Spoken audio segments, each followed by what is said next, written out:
கிறிஸ்து இயேசுவில் பிரியமான சகோதர சகோதரிகளே, நம் தாய் மரியாள் பெண்களுக்குள் ஆசீர்வதிக்கப்பட்டவர் என்கிற தலைப்பிலே இந்த நவநாளிலே நாம் தியானித்து கொண்டிருக்கிறோம். இந்த திருப்பலியில் பங்கெடுத்து கொண்டிருக்கிறோம். இயேசுவில் பிரியமானவர்களே, பெண்கள் அனைவரிலும் ஆசீர்வதிக்கப்பட்ட தாயாக, ஆசீர்வதிக்கப்பட்ட பெண்மணியாக நம்முடைய தாய் இருக்கிறார் என்றால் அந்த ஆசீர்வாதத்தில் என்ன சிறப்பம்சம், என்ன ஒளிந்திருக்கிறது என்று ஒரு சில சிந்தனைகளை உங்களோடு பகிர்ந்து கொள்ள விரும்புகிறேன். அன்னை மரியாளுடைய அந்த ஆசீர்வாதம், மிக சிறப்பான அந்த ஆசீர்வாதத்திலே ஒரு சிலுவையானது ஒவ்வொரு நேரமும் ஒரு நிழலை போல ஒளிந்திருந்தது. அது பெரும்பான்மையாக பெண்களுடைய வாழ்க்கையில் இருக்காது. ஆனால் ஒவ்வொரு முறை அவர் ஆசீர்வதிக்கப்பட்டவராக காட்சி கொடுத்த போதெல்லாம் அதற்கு பின்பாக ஒரு சிலுவை இருந்தது. அந்த சிலுவை இருந்தது மட்டுமல்லாமல் அந்த ஒவ்வொரு சின்ன சின்ன சிலுவைகளையும் ஏற்றுக்கொள்ளக்கூடிய மனப்பக்குவம் இருந்தது அன்னை மரியாளுக்கு. வயது பத்தவில்லை, மிகவும் இளமையான கன்னித்தாய்தான். ஆனால் இருந்தாலும் அந்த ஒவ்வொரு ஆசீர்வாதத்திலும் அவருக்கு அந்த சிலுவையை ஏற்றுக்கொள்ளக்கூடிய மனப்பக்குவம் இருந்தது. அதனால் நம்ம மாதாவை பற்றி பேசும் பொழுது, அவர் பெண்களுக்குள் ஆசீர்வதிக்கப்பட்டவர் என்று சொல்லும் பொழுது, அவர் கடவுளாலே தனியாக பிரித்தெடுக்கப்பட்டார். இந்த உலகத்தில் இருக்கிற பெண்ணினத்திலெல்லாம் அவர் தனியாக பிரித்தெடுக்கப்பட்டார், ஒரு தனித்துவம் மிக்கவராக பிரித்தெடுக்கப்பட்டார் என்று சொல்ல வேண்டும். அவர் எப்படி பிரித்தெடுக்கப்பட்டார் சிந்தித்து பார்ப்போம் பிரியமானவர்களே. அன்னை மரியாளுக்கு அந்த அழைப்பு வருகிறது கப்ரியேல் வானதூதர் மூலமாக, இல்லையா? இந்த உலகத்தில் இருக்கிற எத்தனையோ கோடி பெண்களில் ஆண்டவர் வானதூதரை தேர்ந்தெடுத்து அந்த இளம் பெண்ணிடத்திலே அனுப்புகிறார். அப்போ அவர் அந்த மீட்பருக்கு, கடவுளுக்கு தாயாக மாறப்போகிறார். அதிலே அவர் தேர்ந்தெடுக்கப்பட்டிருக்கிறார், பிரித்தெடுக்கப்பட்டிருக்கிறார். ஆண்டவர் அவரை திருநிலைப்படுத்தி இருக்கிறார் அந்த அழைப்புக்கென. இதில் பார்த்தீங்கன்னா நம்முடைய நாட்டில் இல்லை, அந்த இஸ்ராயல் நாட்டில் அவங்களுக்கு ஏற்கனவே ஒரு இறைவாக்கு, ஒரு தீர்க்க தரிசனம் கொடுக்கப்பட்டிருந்தது. இந்த நாட்டில் இருக்கிற, இந்த தேசத்தில் இருக்கிற யாரோ ஒரு பெண்ணிடத்தில் தான், எசாயா இறைவாக்கினர் புத்தகத்திலே சொல்லப்பட்டிருக்கிறது, யாரோ ஒருவரிடத்தில், ஒரு பெண்ணிடத்தில் மெஸ்ஸியா பிறக்கப் போகிறார் என்று முன்கூட்டியே அவர்களுக்கு சொல்லப்பட்டிருந்தது. இப்போ அதை தேடிக்கிட்டு இருக்கிறாங்க, சல்லடை போட்டு தேடிட்டு இருக்கிறாங்க அந்த பெண் யார் என்று. இறைவாக்கு சொல்லப்பட்டது ஏறக்குறைய 1000 வருடங்களுக்கு முன்பாக. பாலஸ்தீனிய நாட்டில் இருந்த எல்லா பெண்களுமே தன்னுடைய கருவிலே அந்த மெஸ்ஸியா பிறக்க மாட்டாரா என்று எதிர்பார்ப்போடு காத்து கொண்டிருக்கிறார்கள். ஆனால் ஆண்டவர் இந்த அம்மாவை தேர்ந்தெடுத்து, அந்த இளம் பெண்ணை தேர்ந்தெடுத்து வானதூதரை அனுப்பிய பொழுது கொஞ்சம் நினச்சி பாருங்கள், அதில் ஒரு ஆசீர்வாதம் இருக்கிறது. அவர் அங்கே தான் முறையாக பெண்களுக்குள்ள ஆசீர்வதிக்கப்பட்டவராக மாறுறார் அப்படின்னு சொல்லலாம். ஆனால் இருந்தாலும் அதற்கு முன்னாடியே அவர் பெண்களுக்குள்ள ஆசீர்வதிக்கப்பட்டவர். ஏன்னா அவங்க எப்படி பிறந்தாங்க? மாதா ஜென்ம பாவம் இல்லாமல் பிறந்தார். ஆக அப்பமே ஆண்டவர் மாதா மேலே ஒரு முன்குறிப்பு வைத்து விட்டார். அப்பொழுதே அவர் பெண்களுக்குள் ஆசீர்வதிக்கப்பட்டவராக மாறிவிட்டார். இப்போ வானதூதர் அனுப்பப்பட்ட உடனே பாலஸ்தீனிய பெண்கள் இத்தனை பேர் இருக்கிறாங்க, இதில் இந்த பெண்மணிக்கு இந்த அழைப்பு கொடுக்கப்பட்டதே என்று சொல்லும் பொழுது, ஒருவேளை மாதாவுக்கு அந்த இடத்துல ஒரு சின்ன சிலுவையும் ஆண்டவர் சேர்த்தே கொடுக்குறார். இவங்களுக்கு ஒரு ஸ்பெஷல் ஒகேஷன், ஒரு சிறப்பு அழைப்பு வந்த உடனே அதை எதிர்பார்த்துட்டு இருந்த மற்ற பெண்மணிகள்லாம் என்ன நினச்சிருப்பாங்க? பாராட்டியிருப்பாங்களா? என்ன நினச்சிருப்பாங்க? சில நேரத்தில் அவர்கள் எதிர்ப்பை சம்பாதித்திருக்கலாம், ஒரு சின்ன பொறாமையை சம்பாதித்திருக்கலாம். எத்தனை பேர் எனக்கு இந்த பாக்கியம் கிடைக்காதான்னு வெயிட் பண்ணிட்டு இருந்தாங்க, காத்துட்டு இருந்தாங்க. ஆனால் அந்த பாக்கியம், அந்த சிறப்பு பேர், அந்த ஆசீர்வாதம் மாதாவுக்கு போய் சேரும் பொழுது அதில் சின்ன சிலுவையும் ஒளிந்திருக்கிறது. அது தெரிய வரும் பொழுது மற்ற பெண்கள் எல்லோரும் பரந்த மனப்பான்மையோடு எல்லோரும் ஏற்றுக்கொண்டிருக்க மாட்டார்கள். ஏன் பெண்களை விடுங்கள், மொத்த சமுதாயமே ஏன் இவளுக்கு கிடைத்தது என்று தான் நினைத்திருப்பார்கள். ஆக அதில் தான் பார்க்குறோம், மாதா ஏன் தனியாக ஸ்பெஷலாக ஆண்டவர் பிரித்து எடுக்கிறாருன்னா, அந்த ஆசீர்வாதத்தை கொடுக்கறதையும் ஒரு சின்ன கஷ்டமும் இருக்குது. சில தீய கண்களையும் அவர்கள் ஃபேஸ் பண்ண வேண்டியிருக்குது, அதை எதிர்கொள்ள வேண்டியிருக்கிறது. அதனால தான் மாதா வந்து பெண்களுக்குள் ஆசீர்வதிக்கப்பட்டவர். அது எல்லாராலையும் முடியாது, அது ஆண்டவர் முன்குறித்து வைத்திருக்கிறார். சரி, அதிலிருந்து கொஞ்ச தூரம் அவங்களுடைய வாழ்க்கையை பார்ப்போம். மாதா அவர்களுக்கு பேறு காலம் வருகிறது. தலைப்பிரசவம் இல்லையா? தலைப்பிரசவம் என்றால் பெண்களுக்கு மிகவும் முக்கியமானது. அந்த நேரத்தில் வந்து அவங்களுக்கு எல்லா அஃபெக்ஷன் அண்ட் லவ், பாசம், அன்பு எல்லாமே கொடுக்கப்படுகிறது. குடும்பத்தில் இருக்கிறவர்கள், சொந்தக்காரர்கள் எல்லாரும் வந்து அந்த முதல் குழந்தையை அந்த பெண்மணி பெற்றெடுக்கும் பொழுது அவர்களுக்கு வேண்டிய பாசம், அன்பு அனைத்தையும் அவங்க மனசு நோகாமல் பார்த்துக்கணும்னு சொல்லி எவ்வளவு அவங்கள கண்ணும் கருத்துமாக பார்க்க முயற்சி செய்வார்கள். ஆனால் மாதா வந்து கடவுளையே பெற்றெடுக்க போகிறாங்க, அதுவும் தலைப்பிரசவம். அவங்களுக்கு என்ன கிடச்சிது? பக்கத்தில் யாருமே இல்லை. அந்த குழந்தையை பெற்றெடுப்பதற்காக அகதியாக இன்னொரு நாட்டுக்கு போகிறாங்க இல்லையா? பெற்றெடுத்த பிறகு அகதியாக போகிறாங்க. ஆனால் அந்த குழந்தையை பெற்றெடுக்கிறதுக்கு ஒரு சரியான ஒரு அறை கூட இல்லை, தங்க வசதி இல்லை. ஒரு நாடோடியாக அந்த கழுதையின் மீது அமர்ந்துட்டு போகிறாங்க. அப்போ இதில் ஒரு ஆசீர்வாதம் இருக்குதான். இந்த பாக்கியம், இந்த பேர் வேறு யாருக்கும் கிடைக்கல. மாதா மீட்பரை பெற்றெடுக்க போகிறார். ஆனால் அந்த இதில் வர்ற சிலுவை என்ன? அவங்க வந்து எதையெல்லாம் ஒரு இளம் பெண்ணாக எதிர்பார்த்துருப்பாங்களோ தன்னுடைய வாழ்க்கையில், நான் கல்யாணம் முடித்து பிள்ளையை பெற்றெடுக்கும் பொழுது என்னை சுற்றி எல்லாரும் இருக்கணும், அந்த 10 மாதம் எல்லாரும் என்னை நல்லா கவனிச்சுக்கணும், என்னை அவர்கள் வார்த்தைகளால் பாராட்ட வேண்டும், என்னுடைய உள்ளத்தை அன்பினால் நிறைக்க வேண்டும் என்று மாதா எதிர்பார்த்துருப்பாங்க. அது எல்லாருக்கும் இருக்கிற எக்ஸ்பெக்டேஷன், எதிர்பார்ப்பு. ஆனால் இந்த ஆசீர்வாதம் வரும்போது கூட ஒரு சிலுவையும் வருது. அதை அவங்க சாக்ரிஃபைஸ், தியாகம் பண்ண வேண்டியிருக்கு. எங்கேயோ ஒரு ஊரில் யாருமே பக்கத்தில் இல்லை, யோசேப்பு மட்டும் பக்கத்தில் இருக்கிறார், குழந்தையை பெற்றெடுக்க வேண்டியிருக்கிறது. அதனால தான் மாதா பெண்களுக்குள் ஆசீர்வதிக்கப்பட்டவர். இதை மற்றவங்க அவ்வளோ ஈஸியாக செஞ்சிட முடியாது. ஆனால் மாதாவுக்கு அந்த சிலுவையும் ஏற்றுக்கொண்டு இந்த ஆசீர்வாதத்தையும் அனுபவிக்கிற, அந்த பாக்கியத்தையும் அனுபவிக்கிற மனப்பக்குவத்தை ஆண்டவர் கொடுக்கிறார். அதனால தான் அவங்க பெண்களுக்குள் ஆசீர்வதிக்கப்பட்டவங்க. அது மட்டுமல்ல, குழந்தையை பெற்றெடுத்தவுடன், முதல் குழந்தை பிறந்திருக்கிறது குடும்பத்திலே, அதுவும் ஆண் குழந்தை பிறந்திருக்கிறது. அந்த காலத்தில் அது முக்கியமான விஷயம். இப்போ அந்த மனப்பான்மையெல்லாம் போயிடுச்சு. அப்போ அந்த யூத சமுதாயத்தில் அந்த ஆண் குழந்தை பிறந்திருக்குன்னா அதை விருத்த சேதனை செய்கிறது அப்படின்னு சொல்லி பல விஷயங்கள் இருந்தது. ஆனால் குழந்தை பிறந்த உடனே அவங்க அதை கொண்டாட முடிஞ்சுதான்? இல்லை. அகதியாக இன்னொரு நாட்டுக்கு போக வேண்டியிருக்குது. இது கூடவே சிலுவையும் வருது. ஒரு சாதாரண பெண்மணி அந்த நிலைமையில் இருந்தால் என்ன சொல்லியிருக்கணும் ஆண்டவர்கிட்ட? நான் இதெல்லாம் அவங்கக்கிட்ட கேட்டேனா, இதெல்லாம் அனுபவிக்கணும்னு நான் கேட்டேனா, நான் வந்து ரொம்ப ஆர்டினரியாக இருக்குன்னு விரும்பினேன், எனக்குன்னு ஆசைகள் இருக்குது, விருப்பு வெறுப்புகள் இருக்குது, அதை அனுபவிக்க எனக்கு உரிமை கிடையாதான், நான் ஏன் இப்படி ஒரு காரியத்தை நான் கடந்து செல்ல வேண்டும் என்று மாதா எண்ணியிருக்கலாம். ஆனால் அவங்க ஒவ்வொரு விஷயத்துலையும் ஆண்டவர் அவங்கள வந்து ஸ்பெஷலாக பிரித்து எடுக்கிறாரு. அது கூடயே சின்ன சின்ன சிலுவைகள் வருகிறது. அதனால்தான் மாதா பெண்களுக்குள் ஆசீர்வதிக்கப்பட்டவர். சரி, அந்த எகிப்தில் அவங்க காலம் கழித்து விட்டார்கள். ஏரோது இறந்து விட்டான். மீண்டும் திரும்பி வருகிறார்கள். திரும்பி வந்த பிறகு அவர்கள் எந்த ஊரில் போய் வந்து தங்களுடைய வாழ்க்கை நடத்துகிறாங்க? எந்த ஊரில்? நாசரேத்து. நாசரேத்து யாருடைய ஊர்?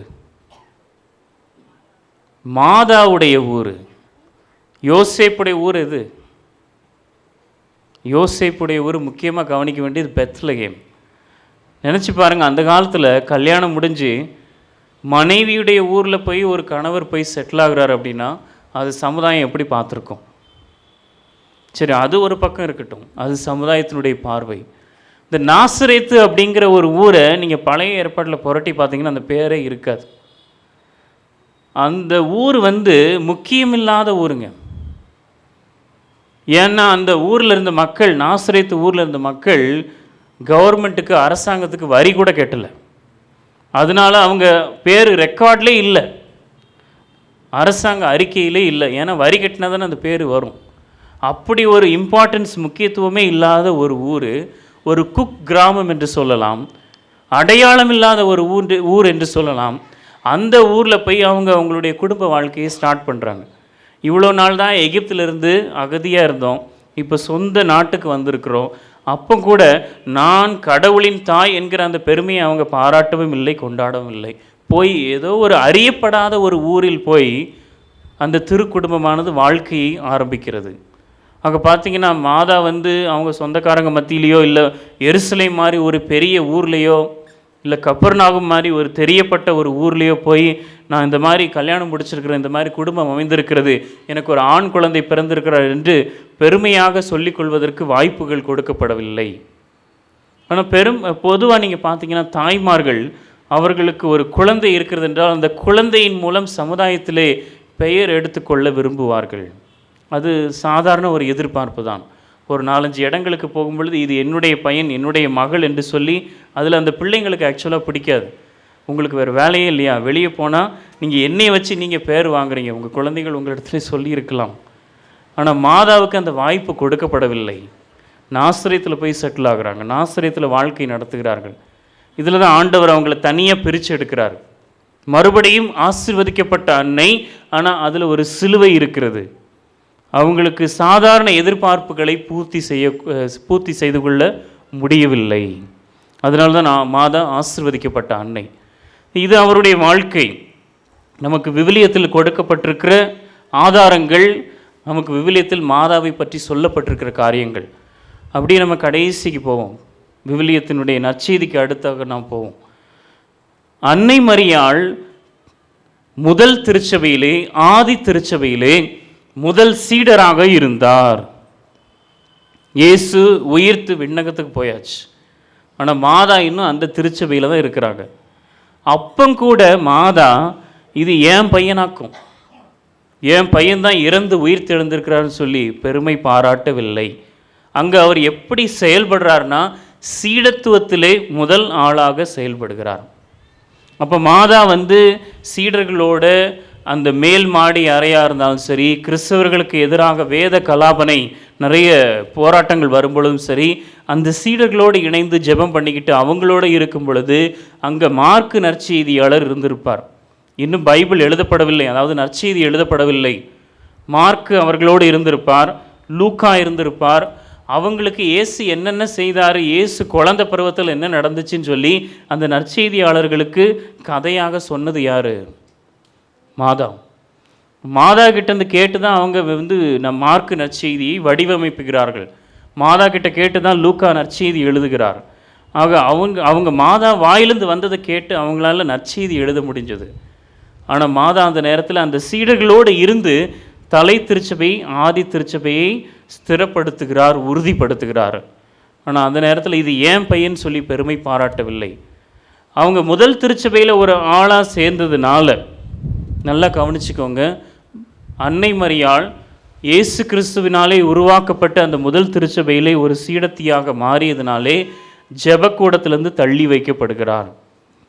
எருசலேமில் என்ன நடக்குதுன்னா, யாரெல்லாம் கிறிஸ்தவங்களாக மாறி இருக்கிறாங்களோ அவங்க சின்ன வயசுலேருந்து வந்துட்டுருக்குறாங்க எங்கே ஜெபக்கூடத்துக்கு. இப்போ நம்ம சின்ன வயசுலேருந்து இங்கே கோயிலுக்கு வந்துட்டுருக்குறோம் இல்லையா, அவங்கள வந்து கிறிஸ்தவங்களை வந்து இனி நீங்கள் ஜெபம் பண்ணுறதுக்கு சனிக்கிழமை ஞாயிற்றுக்கிழமை இங்கே வரக்கூடாது அப்படின்னு யூதர்கள் யாரை தள்ளி வைக்கிறாங்க? இயேசுவை ஏற்றுக்கொண்ட யூதர்களை. அவர்கள் பிறப்பால் யூதர்களே. ஆனால் யூதர்கள் இடத்துல இருந்த அந்த ஜெபக்கூடத்துலேருந்து, எருசலேம் தேவாலயத்திலேருந்து யாரை தள்ளி வைக்கிறாங்க? இயேசுவின் சீடர்களை தள்ளி வைக்கிறாங்க.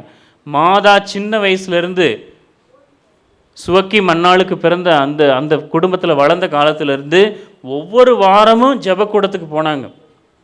திருவிழா வரும்போது எருசலேம் தேவாலயத்துக்கு போனாங்க.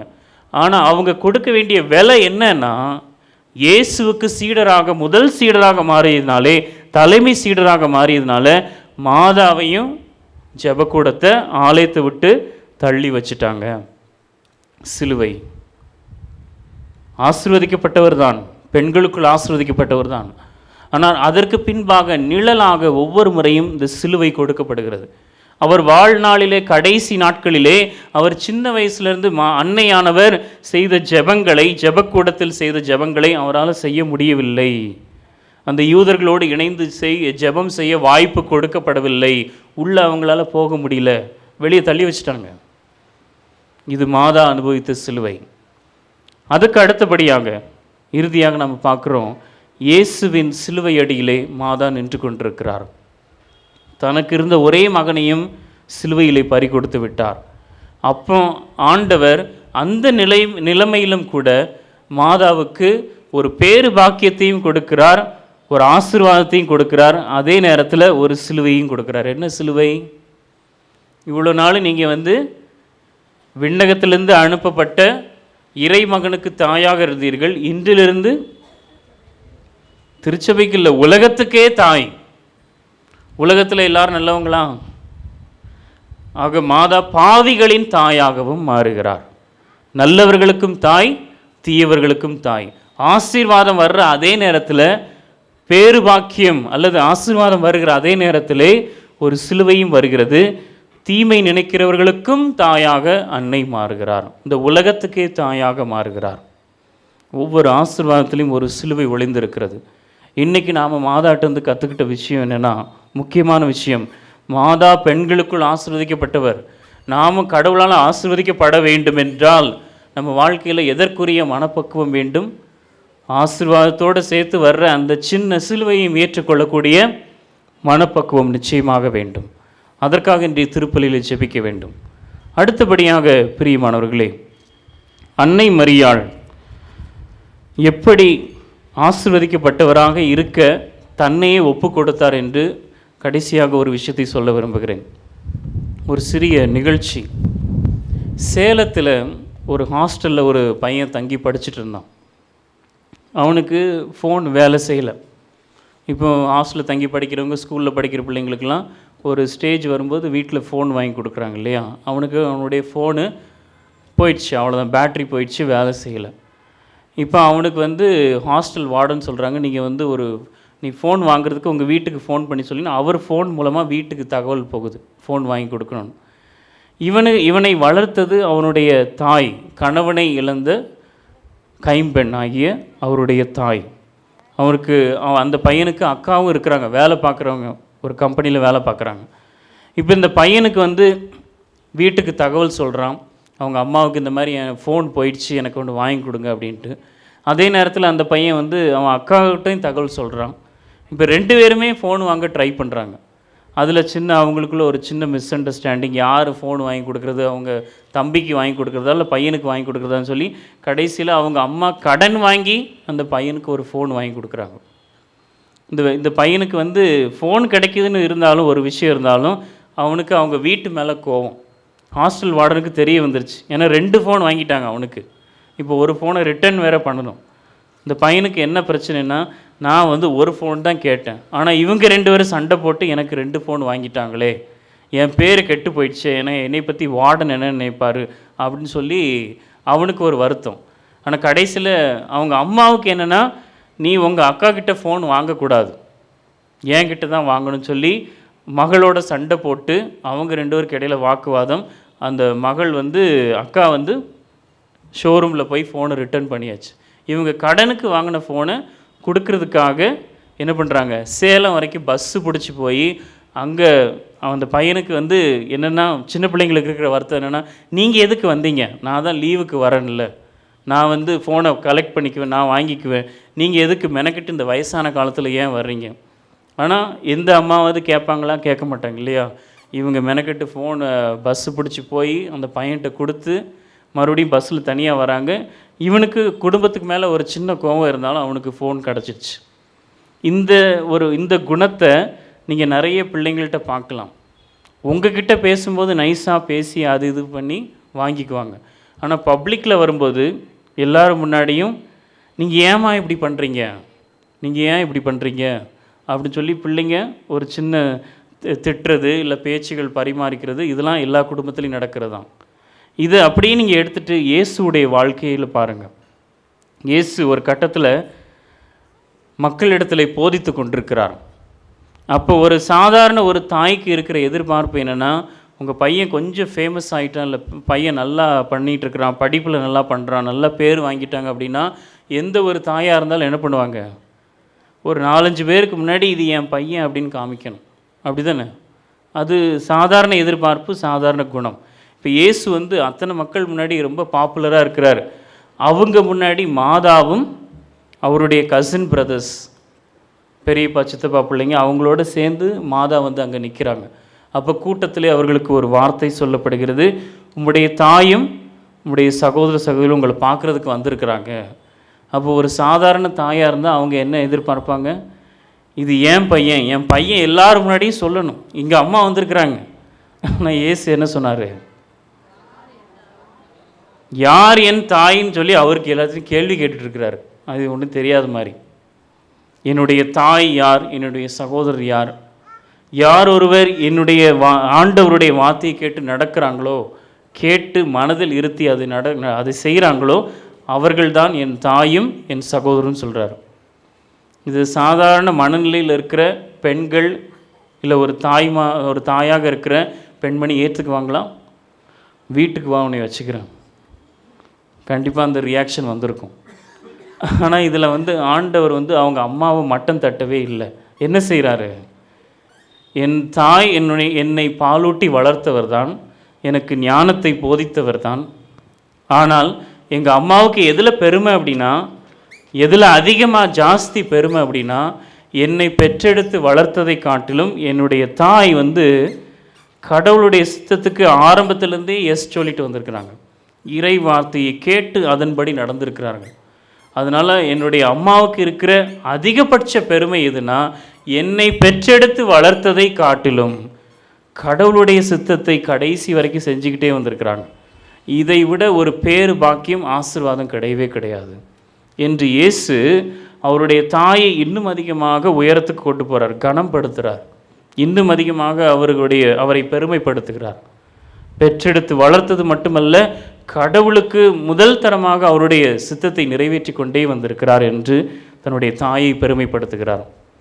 இயேசுவில் பிரியமான சகோதர சகோதரிகளே, இதையெல்லாம் அன்னை மரியாள் தன்னுடைய உள்ளத்தில் இருத்தி சிந்தித்து கொண்டே இருந்தார். தன் வாழ்நாள் வரைக்கும், இந்த உலகத்தில் வாழ்ந்த நாள் வரைக்கும் ஆண்டவர் செய்த எல்லா காரியங்களையும், ஆண்டவர் செய்த ஒவ்வொரு ஆசீர்வாத காரியங்களையும், ஆண்டவர் கொடுத்த ஒவ்வொரு ஆசீர்வாதங்களையும், அதோடு வந்த சிலுவைகளையும், எல்லா விஷயங்களையும், சின்ன சின்ன விஷயங்களையும் அவருடைய உள்ளத்தில் இருத்தி சிந்தித்து கொண்டே இருந்தார். இதிலிருந்து நம்ம மாதாட்டிருந்து கற்றுக்க வேண்டியிருக்குது. ஏன் மாதா ரொம்ப ஸ்பெஷல், பெண்களுக்குள்ள ஆசீர்வதிக்கப்பட்டவங்க அப்படின்னா, மாதாவுக்கு அந்த மனப்பக்குவம் இருந்தது. ஆசீர்வாதத்தோடு சிலுவைகளையும் உள்ளத்தில் இருத்தி சிந்தித்து கொண்டிருந்தார். பாராட்டும் மற்ற வார்த்தைகளையும் மாதா எதிர்பார்க்கவில்லை. ஆனால் இன்றைக்கி நாம் மனசில் வச்சு எதை சிந்திக்கிறோம்? எது நம்முடைய மனசில் எது ஆட்டி படைக்கிறது அதிகமாக? நெகட்டிவான விஷயங்களா, பாசிட்டிவான விஷயங்களா? நல்ல விஷயங்களை மிக எளிதாக மறந்து விடுவோம். நம்ம வாழ்க்கையில் ஏதாவது வலியை தரும்படியாகவும் நெகட்டிவாக நடந்த விஷயங்கள் நம்ம மனசில் ரொம்ப நாள் இருக்கும் இல்லையா? ஆனால் மாதா கிட்டேருந்து, அந்த ஆசீர்வதிக்கப்பட்ட அன்னை கிட்டேருந்து நம்ம கற்றுக்கொள்ள வேண்டியது என்னென்னா, நல்ல விஷயங்களையும் கடவுளுடைய சித்தத்தையும் உள்ளத்தில் இருத்த வேண்டும். நெகட்டிவான விஷயங்களை உடனே விட்டுறணும். யார் எனக்கு என்ன கெடுதல் செஞ்சாங்க, எது எப்படி கெடுதலாக நடந்தது என்று அதை ரொம்ப நாள் மனதில் இருத்தி சிந்தித்து கொண்டிருப்பதை காட்டிலும் இறை சித்தத்தை, இறை வார்த்தையை, நல்ல காரியங்களை நாம் நினைத்து பார்க்கும் பொழுது நாமும் நம்முடைய அன்னை போல ஆசீர்வாதத்தை பெற்றுக்கொள்கிறோம். அதோடு சேர்ந்து வருகிற சின்ன சின்ன சிலுவைகளையும் ஏற்றுக்கொள்கிற மனப்பக்குவத்தை பெற்றுக்கொள்கிறோம். ஆக பிரியமானவர்களே, இந்த நவநாள் திருப்பலியிலே நம்முடைய அன்னை சிறப்பு மிக்கவர், ஆசீர்வதிக்கப்பட்டவர், அதில் எந்த மாற்று கருத்தும் இல்லை.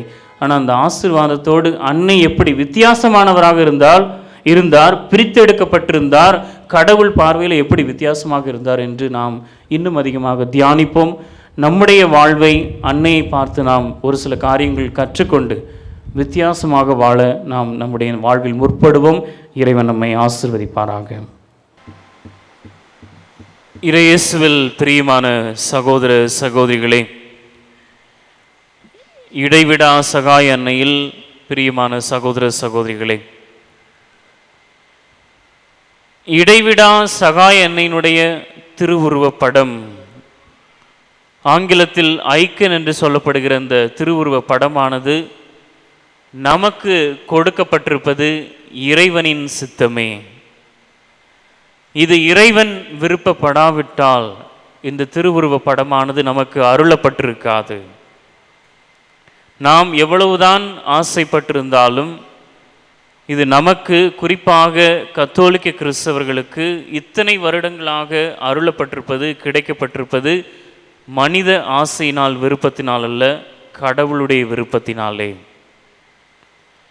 இந்த திருவுருவ படத்தை நாம் உற்று நோக்கி பார்க்கிறோம்.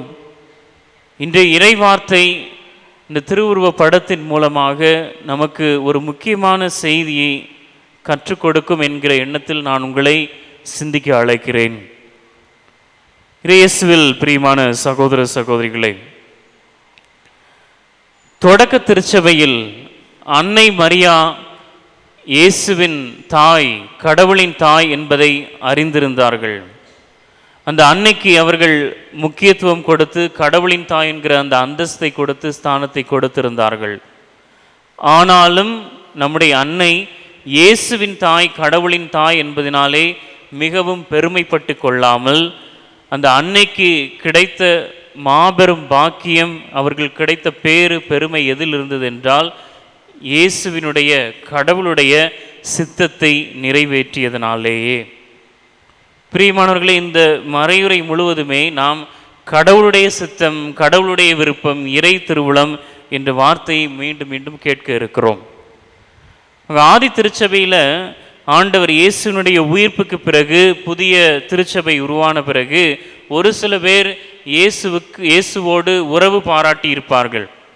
எனக்கு இயேசுவை தெரியும், அவர் இந்த ஊர்லேருந்து வந்திருந்தார், அதனால் அவரை தெரியும், இல்லை அவருக்கு நாங்கள் நெருங்கின சொந்தம், நாங்கள் அவங்களுடைய சொந்தக்காரர்கள் என்று சொல்லி நிறைய பேர் உறவு பாராட்டி இருப்பார்கள். ஆனால் திருச்சபையில், ஆதி திருச்சபையில் இந்த இரத்த சம்பந்தத்தினாலோ அல்லது உறவினாலோ, சொந்தக்காரர்கள் என்பதனாலோ பெருமை கிடையாது. யார் ஒருவர் கடவுளுடைய சித்தத்தை நிறைவேற்றுகிறார்களோ அவர்கள்தான் ஆண்டவருடைய பெருமைக்கு உரியவர்கள் என்பதை தொடக்க திருச்சபை ஆழமாக வலியுறுத்த விரும்பியது. அப்போ என்ன நடந்துச்சு அப்படின்னா, இந்த லூக்கா நற்செய்தியாளரும் சரி, மற்ற நற்செய்தியாளர்களும் நற்செய்தி எழுதும் பொழுது அதிலே ஒரு நிகழ்ச்சியை பதிவு பண்ணினார்கள். என்ன நிகழ்ச்சி? ஆண்டவர் இயேசு போதித்து கொண்டிருக்கிறார், ஒரு பெரிய கூட்டம் வந்திருக்கிறது. அங்கே போதித்து கொண்டிருக்கும் பொழுது அங்கே அன்னை மரியாளும் இயேசுனுடைய சகோதர சகோதரிகள், அவருடைய பெரியப்பா, சித்தப்பா பிள்ளைங்க இருப்பாங்கள்ல, அவங்கெல்லாம் இயேசுவை பார்க்க வந்திருக்கிறார்கள். இந்த பகுதியை, இந்த நற்செய்தி பகுதியை, அந்த ஆண்டவருடைய வசனத்தை நம்மளை விட முதல்ல வாசித்து தியானித்தவங்க யாருன்னா ஆதி கிறிஸ்தவர்கள். இது அவங்களுக்காக தான் எழுதப்பட்டது. இன்னைக்கு நமக்கு இந்த வார்த்தை அருளப்பட்டிருக்கிறது. அப்போ ஆண்டவரை பார்க்க மாதாவும் அவருடைய சகோதர சகோதரிகளும் வந்த பொழுது அந்த கூட்டத்திலே ஒரு கேள்வி எழுந்தது. இதோ அந்த இயேசுவுக்கு அந்த வார்த்தையானது போய் சேருகின்றது, உம்முடைய தாயும் உம்முடைய சகோதர சகோதரிகளும் உங்களை பார்க்க வந்திருக்கிறாங்க. இப்போ அவ்வளோ பெரிய கூட்டத்தில் ஆண்டவர் என்ன சொல்கிறாருன்னா, யார் என்னுடைய தாய், யார் என்னுடைய சகோதர சகோதரிகள்? ஏன் அவருக்கு தெரியாதான்? அவ்வளோ பெரிய கூட்டத்தில் அவர் வழக்கமாக சாதாரணமாக என்ன பண்ணியிருக்கணும்? என்னுடைய அம்மா, என்னை வளர்த்த அம்மா அப்படின்னு சொல்லி மாதாவை பெருமைப்படுத்தி இருக்க வேண்டும். ஆனால் அவ்வளோ பெரிய கூட்டத்துக்கு முன்னாடி அவர் என்ன சொல்கிறாரு? அவருக்கு ஏதோ தெரியாதது மாதிரி, யார் என்னுடைய தாய், யார் என்னுடைய சகோதர சகோதரிகள் அப்படின்னு கேட்குறாரு. அதே கேள்வியை உங்கள் பிள்ளைங்க உங்களை பார்த்து கேட்டால் நீங்கள் சும்மா விட்டுருவீங்களா? ஒரு பெரிய கூட்டத்தில் உங்கள் மகனோ மகளோ உங்களை பற்றி பெருமையாக சொல்லாமல், யார் என்னுடைய தாய், யார் என்னுடைய சகோதர சகோதரின்னு கேட்டால் வீட்டில் இருக்கிறவங்க சும்மா விட்டுருவாங்களா? விடமாட்டாங்க இல்லையா? ஆண்டவர் அந்த கேள்வியை கேட்குறார். அதற்கு அவரே பதிலும் சொல்லுகிறார்.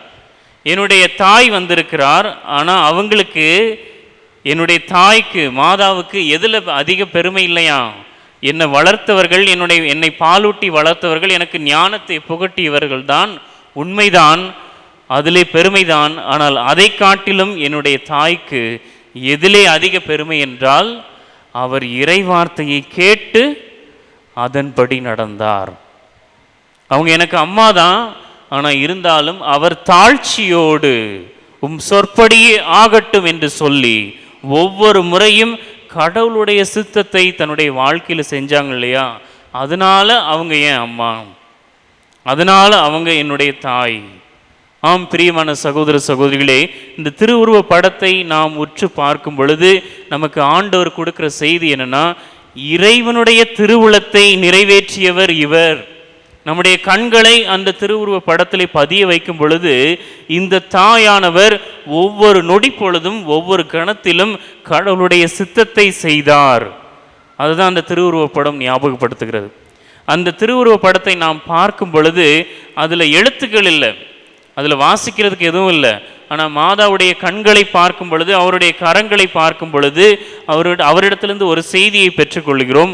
ஒவ்வொரு நொடி பொழுதிலும் இந்த தாய் இன்றளவுக்கும் நமக்கும் அற்புதங்களையும் பல ஆசீர்வாதங்களையும் கடவுளிடத்திலிருந்து பெற்று தருகிறார் என்றால் கடவுளுடைய சித்தத்தை நிறைவேற்றி கொண்டே இருக்கிறார். அதுதான் இந்த திருவுருவ படம் கொடுக்கிற செய்தி. அந்த திருவுருவ படத்தை நாம் வாசிக்க கற்றுக்கொள்ள வேண்டும். இது சாதாரண படம் அல்ல, இதற்குள்ளே ஆழமான நற்செய்தி உண்மைகள் ஒளிந்திருக்கின்றன. அதை நாம் ஒவ்வொன்றாக உற்று நோக்கும் பொழுது இங்கே இதோ அவருடைய கரங்கள், அவருடைய கண்கள், அவருடைய உடையில் இருக்கிற நிறங்கள் அனைத்துமே இவர் கடவுளுடைய சித்தத்தை செய்தவர் என்பதை ஞாபகப்படுத்துகிறது.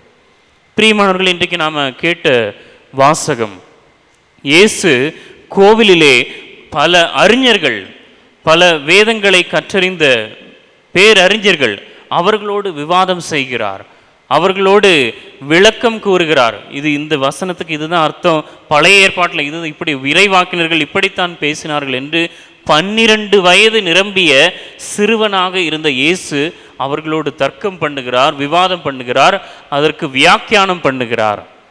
அப்போ அந்த இயேசுவை காணலன்னு சொல்லி தேடி வந்த சூசேப்பரும் மாதாவும் அதை பார்த்து வியந்து போகிறார்கள்.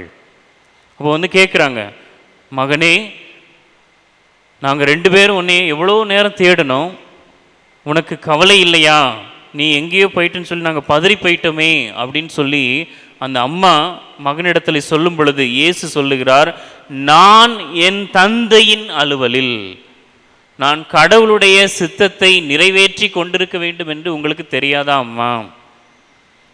12 வயசு இருக்கிற அந்த இயேசு அம்மாட்ட பேசும் பொழுது நான் கடவுளுடைய சித்தத்தை செய்கிறதுக்காக தான் வந்திருக்கிறேங்கிறத ரொம்ப ஆணித்தரமாக அழுத்தமாக சொல்லுகிறார். இதை உள்வாங்கி கொண்ட நம்முடைய தாய், தான் பெற்றெடுத்த மகன் 12 வயசுலேருந்து, சிறு வயதிலிருந்தே இறை சித்தம், கடவுளுடைய சித்தம், ஏன் விருப்பம் இல்லை, ஏன் பெருமை இல்லை, என்னுடைய முக்கியத்துவம் இல்லை, கடவுளுடைய முக்கியத்துவம், கடவுளுடைய சித்தம், அவருடைய மகிமை என்று சிறு வயதிலேயே என்னுடைய மகன் ஒப்பு கொடுக்கப்பட்டிருக்கிறானே என்று அதை உள்ளத்தில் இருத்தி சிந்தித்து வந்தார். பைபிளில் என்ன போட்டிருக்குது, அவருடைய தாய் இந்நிகழ்ச்சிகளை எல்லாம் தன்னுடைய உள்ளத்தில் இருத்தி சிந்தித்து கொண்டிருந்தார். இந்த திருவுருவ படத்தில் இருக்கிற இடைவிடா சகாயன்னை அவ்வாறு தான் இருக்கிறார், நிகழ்ச்சிகளை எல்லாம் உள்ளத்தில் இருத்தி சிந்தித்து கொண்டிருந்தார். சரி, இன்றைக்கி நாம் நம்முடைய தாயை பார்த்து நம்முடைய வாழ்க்கைக்கு ஒரு சில காரியங்களை கற்றுக்கொள்ள வேண்டும் என்றால் முதலாக கற்றுக்கொள்ள வேண்டியது, நம்முடைய உள்ளத்தில் எந்தெந்த காரியங்களெல்லாம் நாம் உள்ளத்தில் இருத்தி சிந்தித்து கொண்டிருக்கிறோம். ஹலோ, இருக்கீங்களா? இயேசுவுக்கே புகழ், இயேசுவுக்கே நன்றி, மரியே வாழ்க. நாம் நம்முடைய வாழ்க்கையில், நம்முடைய உள்ளத்தில் எப்படிப்பட்ட காரியங்களை எல்லாம் இருத்தி சிந்தித்து கொண்டிருக்கிறோம்? இதுக்கு உண்மையாக பதில் சொல்லணும். நீங்கள் சத்தமாக பதில் சொல்லாட்டாலும் உங்கள் மனசுக்குள்ளேயே பதில் சொல்லி ஆகணும். எப்படிப்பட்ட காரியங்களை நாம் உள்ளத்தில் இருத்தி சிந்தித்து கொண்டிருக்கிறோம்? நேர்மறையான விஷயங்களையா அல்லது எதிர்மறையான விஷயங்களையா? பாசிட்டிவான விஷயங்களையா இல்லை நெகட்டிவான விஷயங்களையா? நல்லா தெரியுமா? சரி, நான் என்ன கேட்குறேன் அப்படின்னா, உங்களிடத்திலே நாம் என்ன உள்ளத்தில் வைத்திருக்கிறோம் என்று அல்ல, உள்ளத்தில் எதை நாம் ஆழமாக பதித்து வைத்து சிந்தித்து கொண்டே இருக்கிறோம். நாளுக்கு நாள் அதை மறுபடி புரட்டி புரட்டி பார்க்குறோன்னா எதை புரட்டி புரட்டி பார்க்குறோம், எதை சிந்தித்து கொண்டே இருக்கிறோம்? நம்மளால் உறுதியாக சொல்ல முடியுமா எல்லா நேரத்திலையும் நாம் நல்ல விஷயங்களே நினைக்கிறோம் என்று? நம்ம வாழ்க்கையில் ஏதாவது ஒரு நெகட்டிவான விஷயம் நடந்துருச்சு, யாரோ ஒருத்தங்க என்னை ஏமாற்றிட்டாங்க, சரிங்களா, நான் ஏமாறுறதுக்கு தகுதி கிடையாது, அவங்க எனக்கு கெடுதல் செஞ்சுருக்கிறாங்க, அந்த கெடுதலை நாம் மறுபடியும் நினச்சி பார்த்து மனசுக்குள்ளே நாம் குமுறி கொண்டிருப்போமா, இல்லை நான் அவங்கள மன்னிச்சிட்டேன் அப்படின்னு சொல்லி அதை நான் மீண்டும் மீண்டும் நினைத்து பார்ப்போமா? சிந்தித்து பார்க்க வேண்டிய விஷயம். நம்ம வாழ்க்கையில் நம்முடைய உள்ளத்தில் எதை நாம் அதிகமாக மீண்டும் மீண்டும் சிந்தித்து கொண்டிருக்கிறோம்?